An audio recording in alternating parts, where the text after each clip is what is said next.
அகிலம் நியூஸ் நேயர்களுக்கு வணக்கம். இன்று இரவு நேர பிரதான செய்திகள். முதலில் தலைப்பு செய்திகள். துப்பாக்கிச்சூட்டு சம்பவங்கள் தொடர்பில் ஜனாதிபதி கூறும் விடயம். சஞ்சீவ கொலை விவகாரம். போலீஸ் கான்ஸ்டபிளின் வீட்டில் பல ஆயுதங்கள் மீட்பு. கிழக்கில் துப்பாக்கிச்சூடு, ஒருவர் உயிரிழப்பு. ஊவா வெள்ளச பல்கலைக்கழக மாணவர் குழுக்களுக்கு இடையே மோதல்.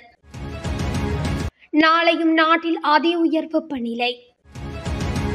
எம்பிக்களின் பாதுகாப்பு குறித்து அமைச்சர் வெளியிட்ட தகவல். யாழ் வத்திராயனில் தாக்குதலுக்குள்ளாக்கிய நபர் உயிரிழப்பு. கொழும்பு சசிகுமார் படுகொலையில் பிரகாசை போலீசார் தீர்த்து கட்டிய ரகசியம். தொடர்பான விரிவான செய்திகள். நாட்டின் தேசிய பாதுகாப்புக்கு எவ்வித அச்சுறுத்தலும் இல்லை என ஜனாதிபதி அனுரகுமார திசாநாயக்க தெரிவித்துள்ளார். வரலாற்று சிறப்புமிக்க கண்டி தலதா மாளிகையை இன்று தரிசித்த பின்பே ஜனாதிபதி இதனை தெரிவித்தார். அதனையடுத்து ஊடகவியலாளர் எழுப்பிய கேள்விக்கு பதிலளித்த ஜனாதிபதி, நாட்டின் தேசிய பாதுகாப்புக்கு எவ்வித அச்சுறுத்தலும் இல்லை.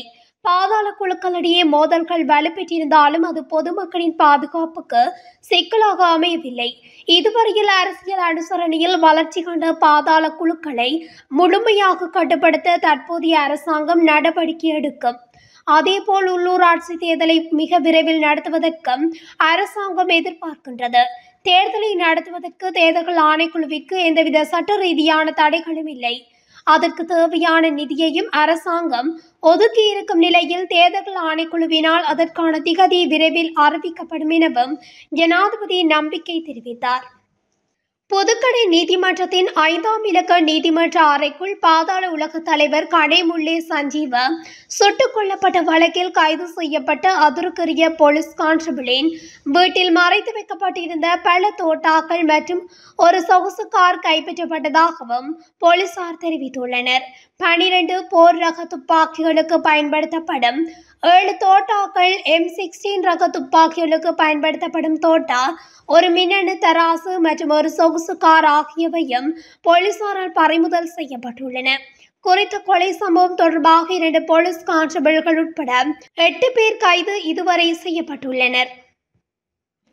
அம்பாறை தேகித்தகண்டிய பகுதியில் உள்ள தனியார் பண்ணையொன்றில் இடம்பெற்ற துப்பாக்கிச் சூட்டில் ஒருவர் உயிரிழந்துள்ளதாக காவல்துறையினர் தெரிவித்துள்ளனர். இந்த சம்பவம் தேகித்தகண்டிய முளப்பெட்டி கேவல கிவுலங்க பத்தனாகல பகுதியில் இடம்பெற்றுள்ளது. உயிரிழந்தவர் வீரக்கட்டிய எதிரந்தேனிய கிராவல பகுதியைச் சேர்ந்த 35 வயதுடையவர் என தெரிவிக்கப்பட்டுள்ளது. இந்த துப்பாக்கிச்சூடு நேற்று இடம்பெற்றதாகவும் காயமடைந்த நபர் தேகித்தகண்டிய வைத்தியசாலைக்கு கொண்டு செல்லும் போது உயிரிழந்ததாகவும் தேகித்தகண்டிய காவல்துறையினர் குறிப்பிட்டுள்ளனர். இந்நிலையில் இந்த சம்பவம் தொடர்பாக தேகித்தகண்டிய காவல்துறையினர் விசாரணைகளை மேற்கொண்டு வருகின்றனர். ஊவா வெள்ளச பல்கலைக்கழக மாணவர் குழுக்களுக்கு இடையே இடம்பெற்ற மோதலில் 3 மாணவர்கள் காயமடைந்துள்ளனர். பல்கலைக்கழக தொழில்நுட்ப பீடத்தின் 2ஆம் மற்றும் 3ஆம் வருடங்களில் கல்வி பயிலும் 2 குழுக்களுக்கும் இடையே இந்த மோதல் ஏற்பட்டுள்ளதாக போலீசார் தெரிவித்துள்ளனர். தொழில்நுட்ப பீடத்தின் மாணவர் குழுக்களுக்கு இடையே ஏற்பட்ட தகராறை தீர்க்க சென்ற போது அதே பீடத்தின் இறுதி ஆண்டு மாணவர்கள் குழு தாக்கப்பட்டதாக கூறப்படுகிறது. இதேவேளை காயமடைந்த மாணவர்கள் பதுளை போதனா வைத்தியசாலையில் அவர்கள் சிகிச்சை பெற்று வருவதாகவும் தகவல்கள் தெரிவிக்கின்றன.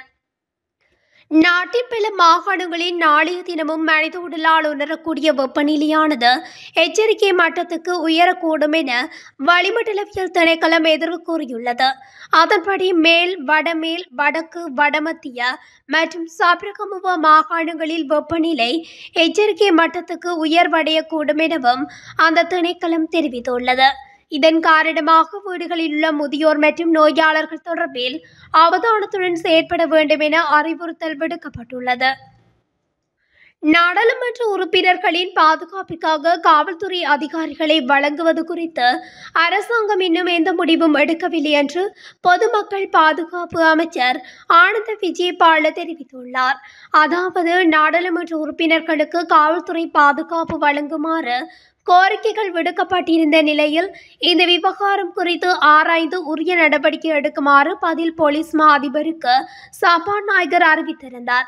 அதன்படி அனைத்து நாடாளுமன்ற உறுப்பினர்களுக்கும் காவல்துறை பாதுகாப்பு வழங்க அரசாங்கம் முடிவு செய்துள்ளதாக சில ஊடகங்களில் செய்திகள் வெளிவந்திருந்தன. இது தொடர்பாக ஊடகமற்ற அமைச்சர் ஆனந்த விஜயபாலவிடம் வினவிய போது எதிர்க்கட்சி நாடாளுமன்ற உறுப்பினர்களால் இது தொடர்பாக கோரிக்கைகள் விடுக்கப்பட்ட போதிலும் இன்னும் இறுதி முடிவு எடுக்கப்படவில்லை. பாதுகாப்புக்கு ஏற்பட்டுள்ள அச்சுறுத்தல்கள் குறித்து தொடர்புடைய கோரிக்கைகளை சமர்ப்பித்த நாடாளுமன்ற உறுப்பினர்களுக்கு அறிக்கை வழங்குமாறும் பொதுமக்கள் பாதுகாப்பு அமைச்சின் செயலாளருக்கு அறிவுறுத்தல் வழங்கப்பட்டுள்ளது. அந்த அறிக்கைகளை பரிசீலித்த பின்னர் தேவைப்பட்டால் மட்டுமே சம்பந்தப்பட்ட நாடாளுமன்ற உறுப்பினர்களுக்கு காவல்துறை பாதுகாப்பு வழங்க நடவடிக்கை எடுக்கப்படும்.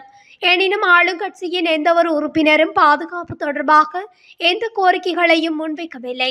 தற்போதைய சூழ்நிலையை கருத்தில் கொண்டு நாடாளுமன்ற உறுப்பினர்களின் வீடுகள் மற்றும் அவர்கள் பங்கேற்கும் நிகழ்வுகளுக்கு காவல் நிலைய மட்டத்தில் விசேட பாதுகாப்பு திட்டத்தை செயற்படுத்த அறிவுறுத்தல்கள் வழங்கப்பட்டுள்ளது என தெரிவித்தார்.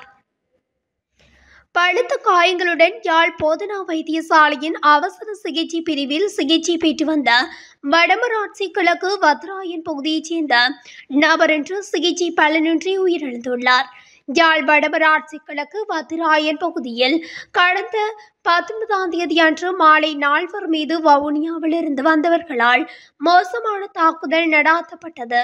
குடும்ப தகராறின் காரணமாக வெளிநாட்டில் இருந்து வருகை தந்த நபர் ஒருவர் தனது தந்தை மீதும் சகோதரன் மீதும் சகோதரனின் மகன் மீதும் சகோதரனின் மனைவி மீதும் வவுனியா பகுதியில் இருந்து வந்த வாகனத்தில் ஆட்களை அழைத்து வந்து வீட்டுக்குள் புகுந்து கம்பி கற்களால் தாக்குதல் நடத்தியிருந்தார்.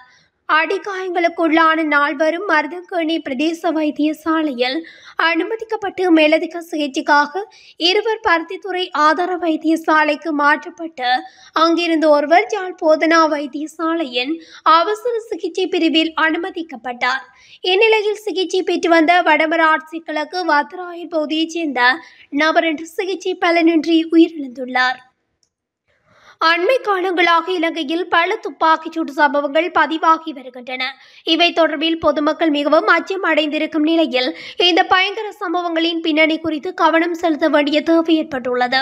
குறிப்பாக நேற்று முன்தினம் கொழும்பு கொட்டாஞ்சேனையில் நடைபெற்ற துப்பாக்கிச்சூடு சம்பவத்தில் சசிகுமார் என்ற தமிழர் ஒருவர் கொலை செய்யப்பட்டார். அவரை துப்பாக்கியால் சுட்டுவிட்டு தப்பி சென்ற 2 1.5 மணித்தியாலங்களுக்குள்ளாகவே கைது செய்யப்பட்டதுடன் அடுத்த 6 மணித்தியாலங்களுக்குள் அவர்களும் போலீசாரால் சுட்டு படுகொலை செய்யப்பட்டனர். போலீசாரிடமிருந்து துப்பாக்கியை பறித்து தப்பிக்க முயற்சித்தார்கள் என தெரிவித்து சந்தேக நபர்கள் சுட்டு படுகொலை செய்யப்பட்டிருந்தனர். எவ்வாறாயினும் போலீசாரால் நடத்தப்பட்ட இந்த துப்பாக்கிச் சூடும் கொட்டாஞ்சேரியில் நடத்தப்பட்ட துப்பாக்கிச் சூட்டில் பலியான சசிகுமாரின் மரணமும் ஏதோ ஒரு ரகசியத்தை மறைக்கின்றதோ என்ற தோற்றப்பாடு பொதுவெளியில் எழுந்துள்ளது. இத்துடன் அகிலம் நியூஸின் இன்றைய பிரதான செய்திகள் நிறைவடைகின்றன. தொடர்ச்சியாக செய்திகளை அறிந்து கொள்ள அகிலம் நியூஸுடன் இணைந்திருங்கள். நன்றி, வணக்கம். அகிலம், மாற்றத்திற்கான மக்கள் குரல். இந்த வீடியோ பிடிச்சிருந்தா லைக் பண்ணுங்க, கமெண்ட் பண்ணுங்க, ஷேர் பண்ணுங்க. மறக்காம கீழே இருக்க பெல் ஐகானை கிளிக் பண்ணுங்க.